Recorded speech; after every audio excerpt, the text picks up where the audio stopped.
Assalamualaikum warahmatullahi wabarakatuh. Kami dari kelompok 5 yang beranggotakan Afridayanti, saya sendiri Muhammad Rizky dan Sri Wulandari. Pada kesempatan kali ini kami akan membahas tentang proses pembuatan nata de coco. Nah, materi yang akan kami angkat ada beberapa. Yang pertama adalah istilah nata de coco, yang kedua bahan pembuatan nata de coco, yang ketiga proses pembuatan nata de coco, yang keempat manfaat nata de coco, dan yang kelima itu efek negatif konsumsi nata de coco secara berlebihan. Nah, materi pertama adalah istilah nata de coco. Istilah nata berasal dari bahasa Spanyol yang artinya terapung. Nata merupakan salah satu lapisan tipis yang terapung pada permukaan yang semakin lama akan semakin menebal.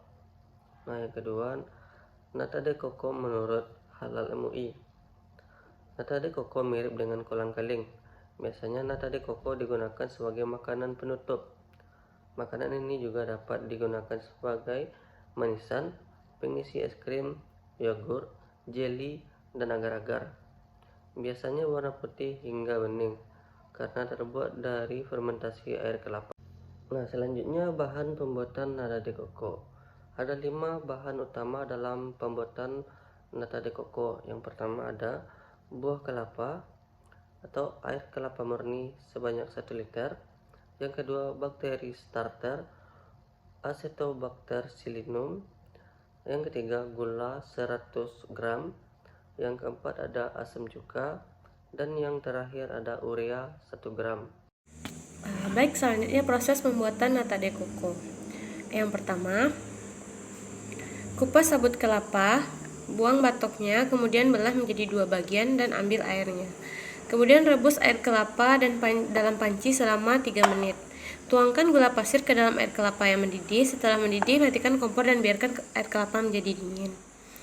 Selanjutnya, tuangkan asam cuka sekitar 10 ml ke dalam larutan air kelapa hingga kadar keasaman sekitar 4,5 pengukuran pH, bisa menggunakan kertas lakmus. Selanjutnya, tambahkan starter bakteri Acetobacter psyllinum ke dalam larutan, aduk-aduk hingga merata. Yang selanjutnya, tuangkan adonan ke dalam loyang atau baskom. Tutup bahan nata de coco dengan koran dan ikat dengan tali rafia. Simpan dan taruh dalam rak-rak yang stabil. Selanjutnya, tunggu hingga kurang lebih dari 14 hari atau 2 minggu agar nata de coco jadi matang. Selanjutnya, nata de coco yang telah jadi akan membentuk menjadi keras mengikuti pola loyang. Selanjutnya, nata de coco yang telah jadi dicuci dengan air dan rendam selama 2-3 hari. Setelah direndam, lakukan proses perebusan dengan air dan gula. Tujuannya agar mengenyal dan manis. Terakhir, iris nata de coco sesuai selera dan siap untuk dikonsumsi. Baiklah, saya Sri Wulandari dengan NIM 192311092. Saya akan melanjutkan penjelasan, yaitu materi tentang faktor yang menentukan kualitas nata de coco. Yaitu yang pertama ada bahan baku. Nah, bahan baku dalam pembuatan nata de coco ini harus air kelapa murni. Tidak boleh tercampur air ataupun kotoran lainnya.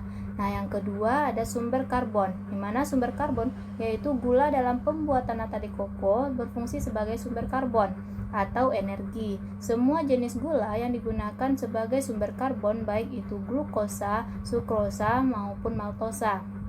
Nah, yang ketiga yaitu wadah fermentasi, di mana digunakan wadah berbentuk segi 4 atau nampan dengan tinggi 5 cm sampai 10 cm sehingga permukaan cukup luas. Nah, yang keempat yaitu sanitasi. Nah, kebersihan semua peralatan, bahan, dan tempat produksi merupakan syarat utama atau mutlak untuk mencegah terjadinya kontaminasi karena bakteri Acetobacter psyllinum sangat sensitif terhadap perubahan sifat-sifat fisik dan kimia lingkungan. Yang kelima yaitu ada sumber nitrogen. Nitrogen merupakan salah satu bahan yang dapat merangsang pertumbuhan dan aktivitas bakteri Acetobacter psyllinum.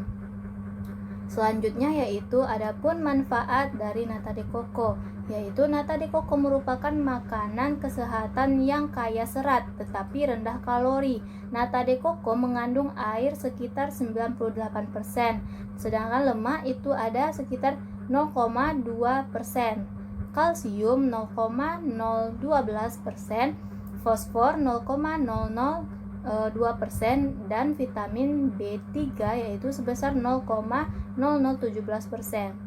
Nah, adapun manfaat dari nata de coco ini yaitu dapat menurunkan kolesterol, menurunkan glukosa darah pada penderita diabetes. Yang ketiga, mencegah konstipasi. Yang keempat, dapat mencegah obesitas, dan yang kelima, dapat mencegah kanker kolon.